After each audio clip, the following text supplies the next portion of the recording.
call we'll call the DPW, Public Works, Park and everything together. Open.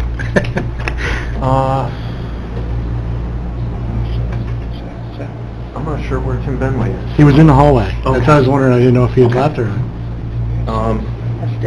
should have a You copy. want to grab him? I'll grab him. That it? No, that's not it. Thank you. I'll make a motion to approve the minutes of the last meeting. I'll Okay. second. Motion second. All in favor? Aye. Opposed? Carried. Oh, they're at the end, Gene. I passed them out already, sorry. Did you see him there, Okay, John? on Public Works agenda, the first item I have is a request to establish the 2018 snow and ice contract rate. This is the rate that we pay to various towns. You'll see on page 2 a summary of all our road maintenance contracts. There was a slight increase in the snow and ice contract rate, and that is based on DPW actual costs for the prior 3 years. You'll see on page 3 the rate that we're paying through 2017 was $8,206.94 per mile, and the rate we're proposing for 2018 is up slightly to $8,260.59. So very slight increase, and that's based on actual costs for the county snow and ice operation. And all other contract rates would remain the same. I did propose in this table too the continuing on with the $8,000 equipment upgrade incentive. That was our inaugural year on that was last year, and we had broad participation among the towns in upgrading their equipment. And we're underway with working with the towns on their upgrades for 2017, and I'm proposing that we maintain that $8,000 equipment upgrade cost in those contracts to help the towns continue to upgrade their equipment. Okay, I just have one question on the rates. You took into consideration the increased cost of labor from year to year over those 3 years? Yes, Okay. that calculation is based on actual cost of labor and equipment. You'll see on page 5 is the 3 years that we use. So we use 2014, 2015, and 2016 actual snow and ice costs for the county. Okay. Supervisor Gerard, you had your hand up earlier. I was gonna move the motion. Seconded by Supervisor Molino. Any discussion? All in favor? Aye.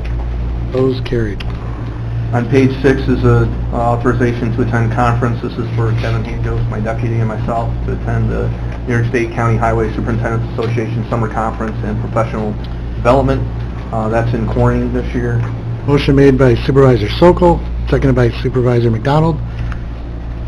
I'll call the question. All in favor? Aye. Opposed? Carried. On pages 9, 10, 11 are requests to approve notice of intent to backfill for 3 vacant positions. The first one on page 9 is a MEO medium in my highway division. This was due to resignation. And this again was one of our younger and newer employees who did a career change and went private sector. On page 10 is a request for a carpenter/maintenance worker. This is one of our day crew persons who actually accepted a promotion onto our Parks and Recs maintenance crew, and so thereby vacating that position. And then the last one on page 11 is auto mechanic number 5. This is due to a retirement. And I did an assessment with Dan Smith, our shop manager, and there is a need to fill this position. So we've gone through a review process, and I'm confident that we need this position to maintain our mechanic operation. Okay, would somebody like to make the motion? Supervisor Frazier made the motion, seconded by Supervisor Sokol. Any discussion? All three. For all 3? One note on the form that you're using, that base salary of not base salary, request to backfill due to promotion. This is the old form, so we want to... There is no more backfilling due to promotion. You have to bring that for resolution. Okay, I guess well, I'm glad we're talking about that, because I guess the last time we talked about in committee was if we were going to do that, we wanted the committee to be aware of it and discuss that. The grade 10, well, for instance, if we go one by one through here, on page 9, the MEO medium, number 8, it's likely that I'll be promoting a MEO light into that position. So I have a current vacancy here in construction season with this MEO medium. So I would request that the committee allow me to backfill due to promotion, and then advertise for a new hire. If I come back to committee each time, it's going to create this perpetual vacancy in my highway division for the construction season. So I thought we were all being consistent with these, that if we had an opening, then we would do it all at the same time, that everybody would understand what you were filling and get everything done at once. So if you had a promotion in your department, when you presented that promotion, all the information would be on the same form, so the committee would know that with that promotion, you would have somebody moving into the next slot and the next slot. I thought that, Amanda, isn't that what we asked for? Or? The way I understand it is now every position that's filled has to come to committee. Correct? There is no more backfilling due to promotion. That was taken off before. What we wanted before, they would just check a box as their backfilling involved, and that was it. So it was yes, it was backfill. But that's separate from the seasonal adjustments that he makes. There is what we're going to do is get a list each year, and then he's going to be able to provide off the list. This is a little different.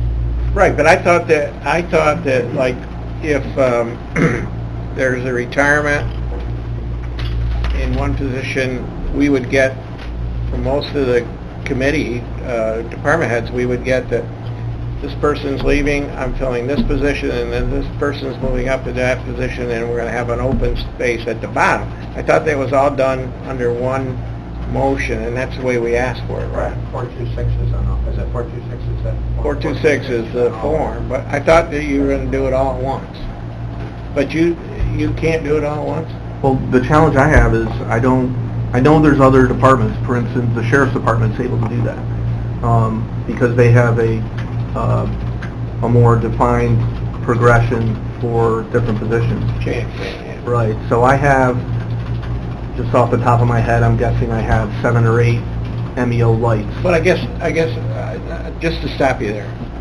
So via the, and I don't want to get into union contract discussion here, but via the rules of the union, if you're promoting an 8 to a 10, or what do you call them, MEOs? 7 to an 8, or you don't sorry, do 5 it. to a 7. You don't go in the line of progression and promote from the line of progression light to medium to heavy. You switch all the way around. No, normally that's what happens. They have to meet the minimum requirements. There are people that would meet the minimum requirements for the civil service position, even at a lower grade. They might have prior experience before they came to the county, or they may otherwise meet those requirements. So I will likely interview 6 or 7 individuals to fill this MEO medium position. I don't. But know. it won't be all. They won't be MEO lights. These will. This is a. Okay. These will be MEO lights that will be submitting for this position. Yes. Sometimes it's a higher level position where I might have multiple grades submitting. But yes, this one will be an MEO light that will create another vacancy. And then at that point, what I'll need to do is advertise to the outside and either bring on one of our current seasonal temporaries, which happens quite often if they're working out well for us during the construction season. We'll try and bring them on full time, or we'll interview from the outside. So that is the likely progression on backfilling this. So if you want me to modify the request, I would request that I'm able to fill this MEO medium number 8, fill the resulting MEO light, and then fill that MEO light, which would be from the outside. Chairman Conover? Yeah, what I think we were after with this is to, when when you move someone up, that to know how many people below that's affected and what positions become vacant for two reasons. One, so that we can at least think about it in terms of the organizational structure, but also because there was the possibility that there might need to be an opportunity to move somebody over, should it be required from the airport at some future date. We wanted to make sure that we didn't foreclose that position and the opportunity to be able to do that at a future date. That doesn't mean that we're averse or opposed to filling the vacant positions. It just gave us a moment in time to kind of think about it a little bit before we made the move, that's all. And also there was some discussion about which I think is a longer-term discussion about organizationally light MEOs versus medium MEOs versus heavy MEOs, and what type of organizational structure we might want to go to, different than today going forward. But that really is a much bigger conversation we've yet to have with Jeff. But that was in the mix. So, in that motion, this was according to this form, can we agree that we'll have the correct form done without the request to backfill due to promotion, but allow him to I think this plan is... fill that position? If his plan is to backfill that... Yes. Through normal appointment process of getting applications and whatever, it should be put on the table for consideration. Right. Right, he just needs to change the forms to the proper forms that we're using now. Yeah, I don't really, it doesn't matter to me as long as it's whatever... Well, it does, so it won't go through personnel and civil service unless we're on the correct form. So that's, That's right. you know, so he needs to use the proper forms and then... Can we agree? So can we agree that we'll have Jeff fill out the correct form, we'll adopt that, we'll approve?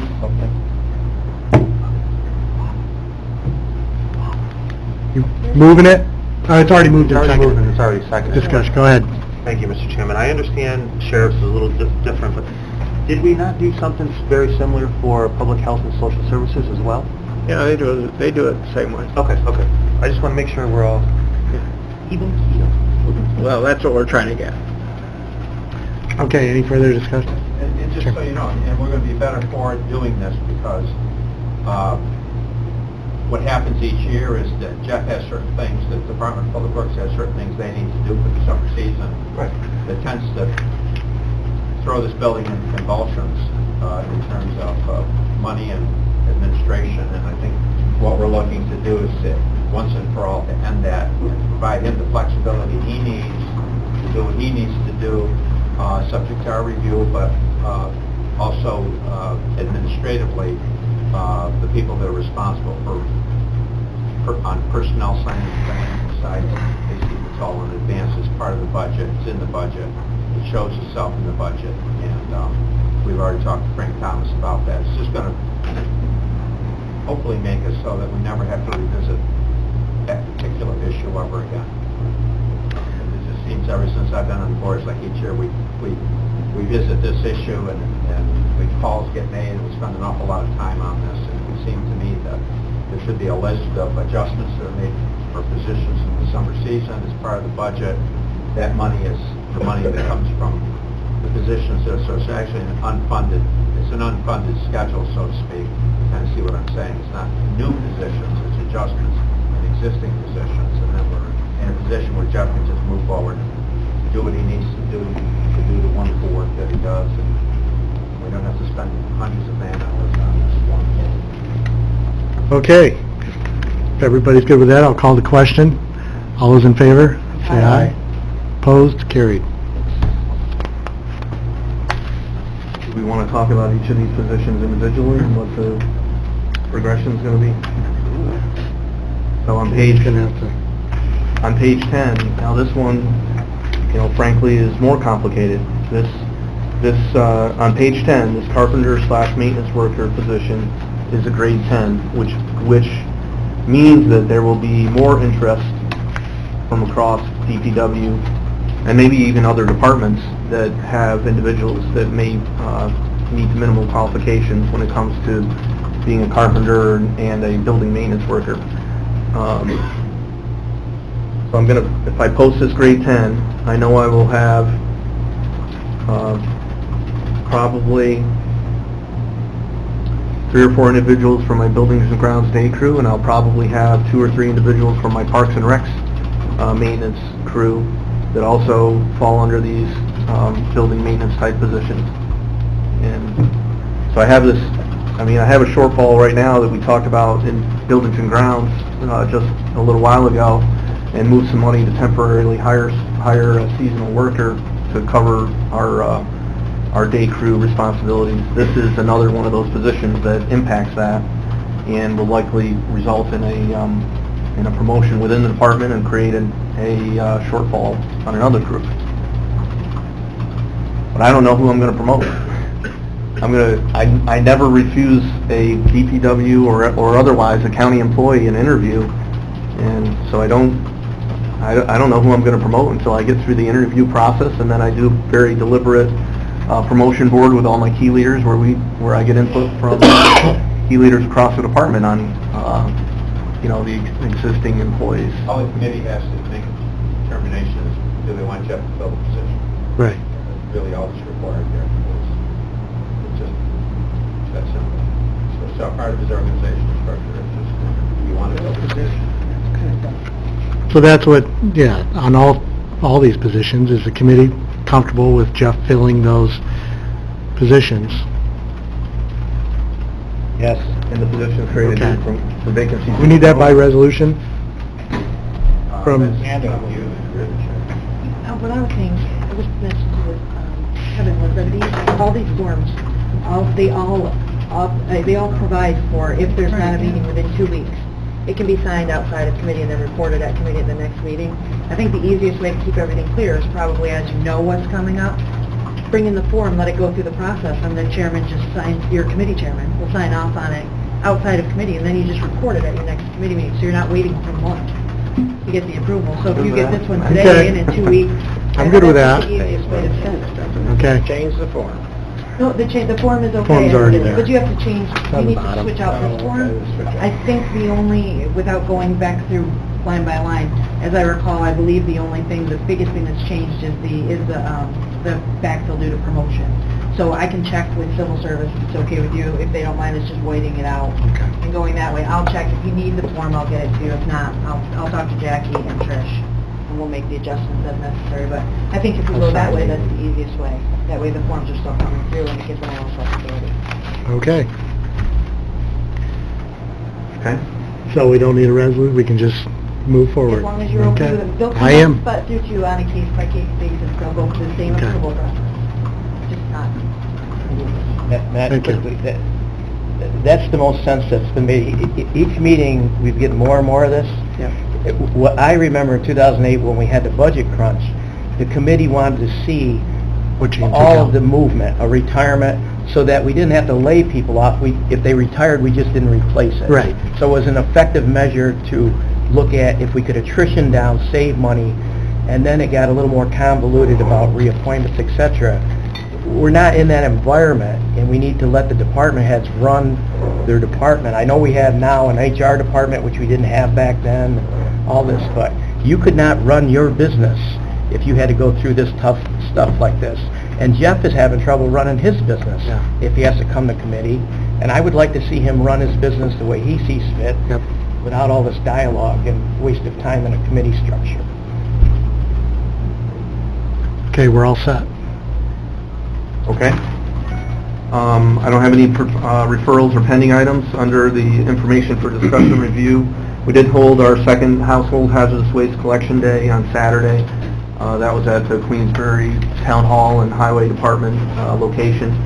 I heard this morning we had 132 cars come through, which was a significant amount as compared to the Warrensburg location.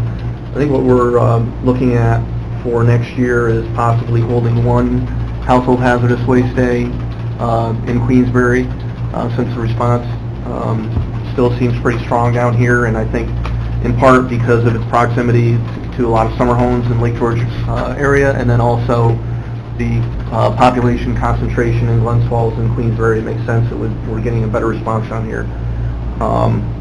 So with committee consensus, we'll just earmark that for next spring again. We'll do one location at Queensbury, and then we'll reassess again, and when response picks up again, if we feel the need to do 2 collection days or just stick to the one going forward. I'll report next month with some more details on the types of materials collected and quantities once I have it. I will send around some photos of our recent county paving projects. These were taken obviously on a rainy day, but those are some of the more recent projects that we've completed. I do have some updates on the federal aid projects. One of the bigger ones that's going on right now is the Bay Road resurfacing project. As soon as weather allows, we'll be proceeding with the top course paving down there, and then follow right up with striping. We're working with the contractor to make sure the striper is scheduled right away after the finished paving is done. There are some constraints on scheduling the type of striping that's going to be used on the roadway, but if weather holds well, the paving should be done by the end of next week, and then hopefully we'll get it striped soon after, as soon as the contractor is available for that. And I have some other updates. I won't, based on time, I won't extend the comments here unless there's any specific questions on our federal aid projects.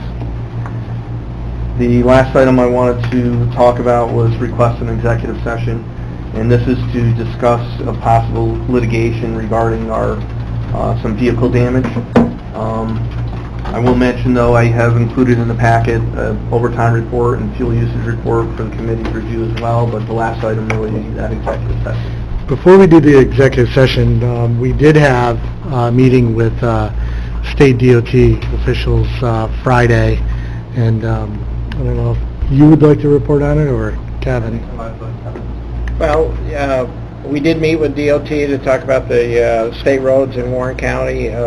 We have a map that we'll post, and I think we could probably send a map out to everybody that the roads that are in rough shape in Warren County. We have 2 that desperately need work. It was a good dialogue. I don't think we heard what we wanted to hear, but it was a good dialogue. The state lacks money to do the work they need to do in this region. Some of the work they've done, I witnessed firsthand on the boat road Saturday morning, and I could see what you're talking about. The patching was pretty well done. So they are aware of our concerns, and we will continue to lobby our state legislature to get more money put into the DPW budget for roads. Some of these projects could take as much as 3 to 5 years to get done. It's not going to be an easy fix based on the way the state allocates the money. But we have the map. We'll post the map there in case you had a concern about a road in your community. And I thought it was a good meeting because we met the new resident engineer, and we expressed our concerns. The way they approached the rebuilding of the infrastructure is a little bit different than in the past, so we'll continue to have dialogue with them. I think my takeaway is that if you look at the roads that really need attention, that program, by their statement, is 5 or more years to complete all that. And of course, that's just too much time, and that's directly related to how much money they have to spend. And so that's the discussion, as Kevin indicated, that I think the chairman and Kevin and I and anyone else that's interested needs to have with our state representatives, is that at their present level of funding, we have roads that they're not going to get to for 5 or more years, and they really need attention now. There is one thing we could do potentially, that if we looked at some of our bridge work, if we were able to delay some of our bridge work, Jeff, unfortunately you weren't there, but if we could delay some bridge work on a couple of the bridges that wouldn't impede the safety of the bridges, we could potentially get some more paving money for this year. So we do need to go over the list of bridges with you, and I think Matt will talk to you about that. We'll look at a couple bridges that we could delay. We do, myself or my engineering staff attend the AGFTC TAC meetings and discuss state projects on a regular basis. So that would be the right forum for the board to convey what we feel the state should be turning their attention to. And as they propose projects and as they look at the 5-year capital improvement program, that would be the proper way for us to identify where this board feels that the state's money should be. Well, AJTF, they were at our meeting also, so, I mean, it was a suggestion made by the state, potentially if you could delay a project for 1 or 2 years, potentially kick up $1 million worth of paving money, that you could work on a couple of worst roads in the county, so, Matt, you know the bridges they talked about, so. Yeah, we talked, Middleton Bridge was brought up, you know, but that's on a 5-year, it's not really holding anything up at this point. They talked But about the 13 painting and a pavement. Oh, you're talking about the Asbestos Lane County abate- projects to do state paving? per year. 2 county projects, moving them out. Okay. Well, let me, I'd like to see the notes from the meeting, and I'll talk with you, Mr. Okay, Chairman, on yeah. where the priorities are. I mean, unfortunately, some of these bridge projects, we're very happy to have those grants advancing. So I think we want to make sure that we're aware of what the impacts are of delaying. Yeah, we could have discussed county it had you projects. been able to make it, but you weren't. Yeah. Supervisor Thomas? Yeah, my takeaway from the meeting was the fact that the lack of federal funding.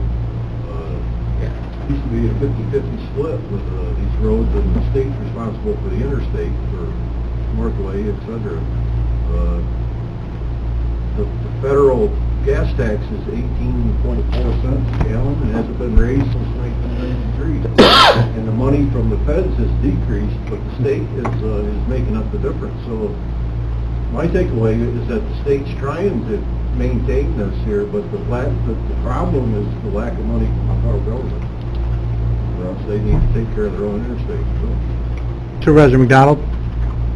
I came across that same exact point this weekend, Supervisor Thomas, and it's a great point because the fact that that tax hasn't been adjusted accordingly, it's actually, the purchasing power of that gets only 40% of when it was actually enacted in '93. It's a great point. And with the advent of more alternative sources Well, that was the of other thing they were- vehicles, the overall usage and the amount of taxes that are being collected has not We need risen. to lobby our federal representatives to raise the gas tax, in my opinion. They ought to raise it up. If you want good roads, you're going to have to pay for them. And obviously, you don't have enough to pay. Okay. If that's all the discussion on that, we'll need a motion to move into... Oh, did you want to do that now, or did you want to do Parks and Rec? We'll do Parks and Rec, I'm sorry, I didn't have a Parks and Rec, agenda for that. Parks and Rec too. We got one person here. Sure, do you want to, we'll go into, need a motion to go into executive session for potential possible litigation regarding vehicle damage. Motion by Supervisor Gerard, second by Supervisor McDonald. All those in favor, say aye. Aye.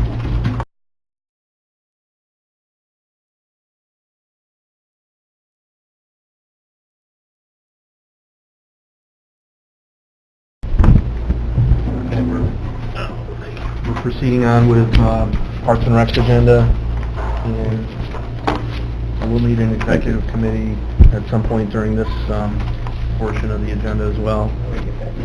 Yeah, let's Okay. start right with... Okay, we do have a rep from Saratoga North Creek here to address the committee. Hi, for those of you who don't know me, I'm Anna Gomez-Domenech. I'm the marketing coordinator for Saratoga North Creek Railway. Justin's not here because he and his wife Allison just had their baby boy last week, Colin Michael. So the news I have for you today is the schedule for July. So starting in July, we're going to go from weekends to Thursdays through Sundays.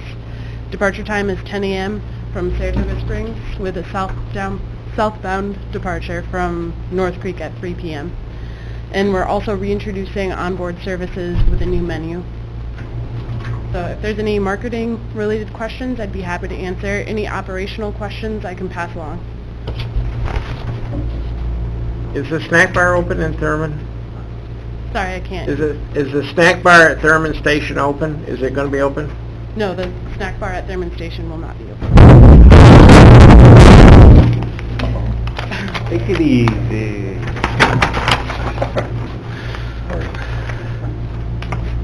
Okay. Well, thank you. Okay, no problem. Relay our congratulations to Yeah, I'll Justin pass and it his on. wife. Thank you. Thanks. Okay, the first item I have is Lime Timber and Warren County license agreement for the Hague Snowmobile Trail. It's annual renewal. Motion by Supervisor Merlino, seconded by Supervisor McDonald. Any discussion? Call the question. All those in favor say aye. Aye. Opposed? Carried.